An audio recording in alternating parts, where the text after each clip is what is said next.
This 1895 housewife has already had quite a busy day. It just seems like everyone wants to knock on her door. First, it was the milk delivery. Then it was the Iceman. No, I don't need any knives sharpened, thank you. What? My husband ordered beer again?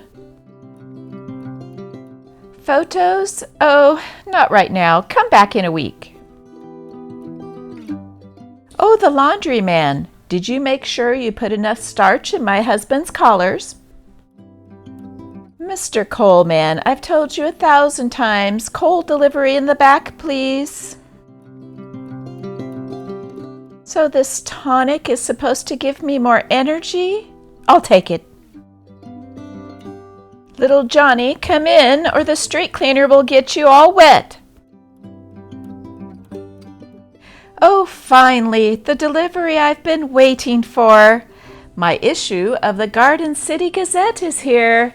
This issue is January 26, 1895. The New Boy. At last we are to have a great humorous play. The New Boy comedy was presented at the Opera House last Saturday night to a crowded house and was heartily enjoyed by all present. Bert Coote, as the New Boy, convulsed the audience. It is in 3 acts of solid laughter and applause. A learned doctor who owns a school makes love to the matron, a gorgeous young widow. He wills her all his fortune, but soon discovers that his money is invested in worthless stock.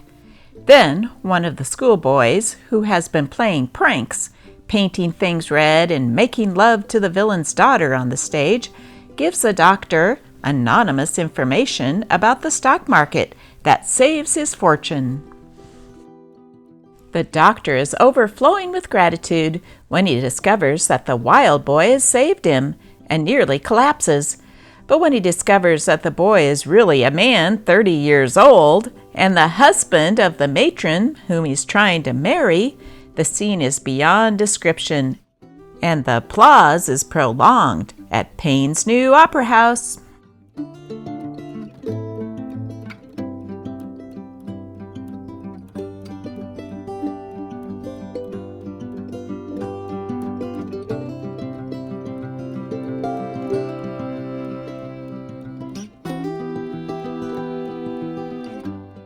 Thursday night entertainment. Manager Fuller smiled the satisfaction which he felt Thursday evening as he surveyed the large audience assembled in his house to witness the performance of Kate Putman. The story told by the play is of love in Paris and of adventure in Texas.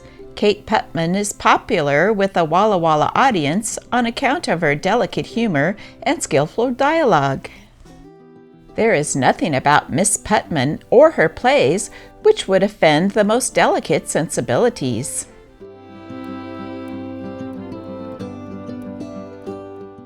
An old family keepsake.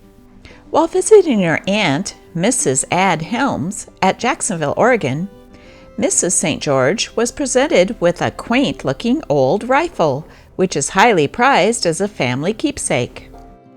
The gun formerly belonged to the late lamented Colonel John E. Ross, who is well known to every reader of Pacific Coast history, and at his death it became the property of his sister, Mrs. Helm.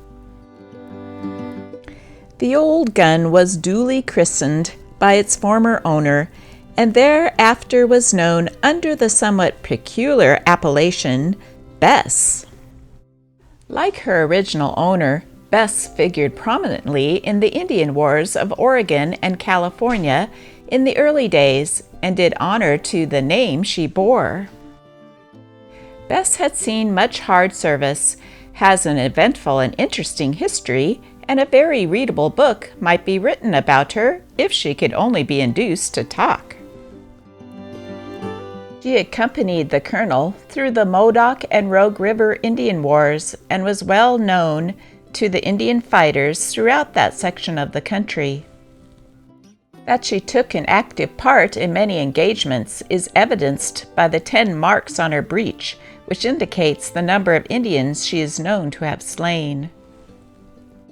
She is a queer-looking old thing, too. She has a 42-inch barrel, much more drop to the breech than the modern gun, is octagon in shape, both inside and in, carries an ounce ball, and is altogether a murderous-looking weapon. Her exact age cannot be definitely determined, but it is known that she was brought over from Scotland 80 years ago by Angus Ross and was carried across the plains to California by Colonel Ross in 1847.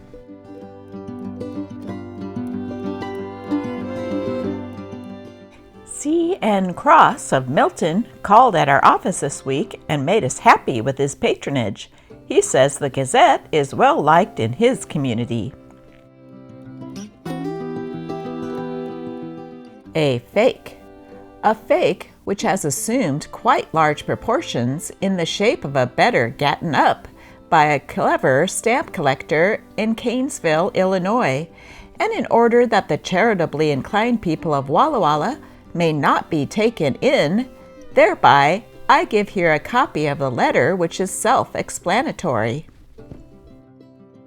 A medical institution has offered to treat a young lady who has been a cripple since she was 6 years old if she will collect 1 million canceled stamps. And to that end, we have started this chain, a letter chain, in which we ask for your aid. Make 3 copies of this letter as I have done, only changing the date and putting the next higher number at the top. Number them all the same and sign your own name. Return this letter with 10 or more canceled stamps to Edna R. Brown, Canesville, Kane County, Illinois, and the names and addresses of persons to whom you write, and they in turn are asked to do the same. Anyone not wishing to do this is asked to return this letter to Miss Brown, that we may know the chain is broken. Although this may seem a small matter, the breaking of the chain will involve serious loss to the enterprise. The person receiving number 50 will return the letter without making any more copies, as that ends the chain. This letter is fraud. Being taken in myself by it, I feel that it will somewhat atone for imposing upon the good nature of my friends if by this warning I shall have kept some person from responding to this very clever fake. Dimity frocks. Little dimity frocks are the daintiest of summer conceits, and the girl who couldn't look well in one of these lace-trim fascinations had better give up trying and go in for a new line of business where no feminine fripperies are permissible. 4 young men, Claude Hoffman, Henry Joseph, Frank Whetstone, and Frank Walsh, were up before Justice E.H. Nixon Tuesday afternoon upon a charge of stealing 20 chickens from Norman, the saloon keeper, Monday night. They attempted to sell the chickens to different parties and were arrested by Officer Milt Johnson. Justice Nixon fined them $90 each, in default of which they went to jail for 30 days. The 2 incorrigibles, Charles Johnson and Charles McLeese, had a hearing before Judge Upton Monday and were sentenced to be sent to the reform school. A few days ago, the young Pettifog schoolteacher of the unlucky numbered district of this county indulged in an equestrian ride unequaled and unparalleled by that of Paul Revere. On this particular day, the schoolteacher borrowed a horse from the farmer with whom he was stopping, intending for an inspection of the beautiful scenery for which that rural district is noted. After riding a while, the schoolteacher, endeavoring to stop the horse, reefed too hard, causing him to lose the reins. The gentle zephyrs of the Chinook wind played havoc with the unground hair of the fearless rider as the animal sped on and through the long crack in the atmosphere between the Oregon and Washington state line. The rider executed his last will and testament, but his end was not yet, for the farmer's son immediately mounted and followed after in the manner of the ghost of Ichabod Crane in Sleepy Hollow. After passing a couple of mileposts, the lad succeeded in capturing the horse by grabbing him by the snout. The pale and starchless schoolmaster very welcomely dismounted, and now, being in the vicinity of the schoolhouse, warily betook himself there, thinking to spend a while with its lonely and solitary walls. On entering the schoolroom, the schoolmaster found a yearling calf loose in the schoolhouse.